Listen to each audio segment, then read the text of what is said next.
Ronaldo'dan zo'r o'ynaydi. Bu jahon chempioni bo'ldi. Yig'ishda qachongacha Krishtianuga muxlislik qilasan?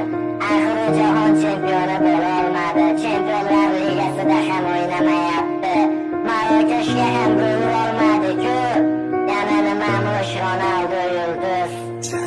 Futbolni ermak uchun o'ynamagan Krishtianu, ko'plab yulduzlaring sindi lekin Ronaldo. Balki sen Messiga muxlisdan olmaysan, boshqasini uni qirol deya atab oldin to'pini sanarsan. Ammo qilgan harakating ketadi bil besamar. Ronaldo bo'lmaganda yulduz bo'larmish Benzema. G'iybatin qilib charchashmadi Portugal o'g'lonini, Messiga fanat deyishar Ronaldo'ning o'g'lini. Har daqiqa har soniyada to'xtamadi, yugurishdan kibrga bo'lmadi do'st, nochorlarga berdi yordam. Ronaldoni yomon deding, kulganing rost ustidan. Unda nega yaxshiliklarini chiqardingiz?